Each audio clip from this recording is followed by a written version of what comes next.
आज का जो टॉपिक है वो मैंने बहुत ही कॉमन, मेरे ख्याल से वेस्टर्न क्लाइंट्स जितने भी मेरे आते हैं ये जनरलाइज प्रॉब्लम लेके आते हैं। और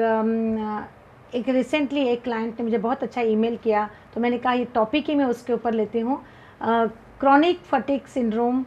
जिसे कहते हैं CFS या फाइब्रोमाइल्जिया भी कह सकते हैं। इसमें होता क्या है, पेशेंट को पूरा दिन बॉडी में एक्स और पेन्स रहते हैं और कुछ भी काम करने का मन नहीं करता है, हेडेक है, पीठ में दर्द है, हाथों में दर्द है, मसल्स में पेन है, पेन पेन पेन कहते रहते हैं। और जब डॉक्टर्स के पास जाते हैं तो इनिशियली डॉक्टर्स यहाँ तो डायरेक्टली डायग्नोस कर सकते हैं कि आपको फाइब्रोमाइल्जिया हो गया है, यहाँ कहते हैं कि आप डिप्रेशन में हैं, और ये सभी जो प्रॉब्लम्स है उनको इनिशियली पेन किलर्स भी दे सकते हैं, एंटी डिप्रेशंस भी दे सकते हैं। लेकिन मैं जो एक क्रॉनिक फटीग सिंड्रोम या फाइब्रोमाइल्जिया जो बॉडी के एक्स और पेन्स की बीमारी है, उसके पहले उसके ऊपर मैं एकदम आयुर्वेदिक जो आपको ओपिनियन बताना चाहती हूँ कि अगर आपके शरीर के अंदर टॉक्सिन्स है, आमा है, और आप लॉन्ग स्टैंडिंग बॉडी को बहुत अधिक मात्रा में स्ट्रेस रह चुके हो, या आपके बॉडी के अंदर वायु यानी वाता जिसे हम कहते हैं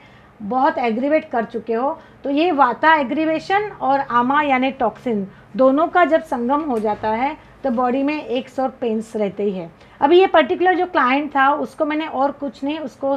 कम्प्लीटली आयुर्वेदिक डाइट और लाइफस्टाइल पे डाल दिया। सुबह अर्ली मॉर्निंग जो सभी को बताती हूँ हनी लेमन जिंजर लेना चाहिए, उसी हनी लेमन जिंजर के अंदर उसको मैंने त्रिकटु चूर्ण की कुछ मात्रा बताई थी वो डालने के लिए, और एवरीडे मॉर्निंग में वो लेते जा रहे थे। और 8-10 दिन के अंदर उन्होंने ये रियलाइज़ किया कि बॉडी जो है हल्की हो रही है, क्योंकि एक तो मैंने उनके बॉडी के अंदर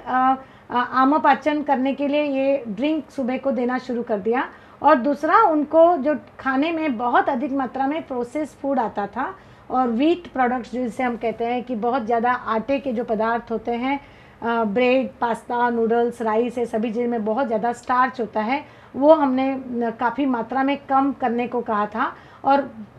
क्लियरली उनको एक डाइट प्लान बता दिया था जिसमें सिंपल से सिंपल लाइट फूड जो होता है वो रखा था। जस्ट 8 दिन के लिए उनको ये प्लान बताया था कि आप करके देखिएगा, और 1 वीक के अंदर उनका मुझे ईमेल आता है, प्रिया अमेजिंग, आई कांट बिलीव कि दिस हैज़ रियली वर्कड। उसका रीज़न ये होगा कि बॉडी के अंदर जो आमा थे, टॉक्सिन्स थे, वो डिटॉक्सीफाई हो गए, और जो भी उनको लाइफस्टाइल मैंने बताई थी वो वाता बैलेंसिंग बताई थी, तो दोनों का जो संगम है इस तरह से इफ़ेक्ट हुआ कि उनके बॉडी के अंदर से स्ट्रेस रिलीज़ भी होने लग गया, डिटॉक्स भी होने लग गई बॉडी, और साथ में जब उनका बॉडी में रिलैक्सेशन आ गया तो ये मसल्स के अंदर लॉन्ग स्टैंडिंग जो आमा टॉक्सिन्स था वो निकलने की वजह से ये एक्स और पेन्स जो है वो कम हो गए। तो आप ज़रूर आयुर्वेदिक ट्राई करके देखिएगा before starting any strong medication, क्योंकि हर मेडिकेशन के साइड इफ़ेक्ट्स होते हैं। जब आप साइड इफ़ेक्ट्स पढ़ेंगे तो आप कभी ये दवाइयों को टच नहीं करेंगे।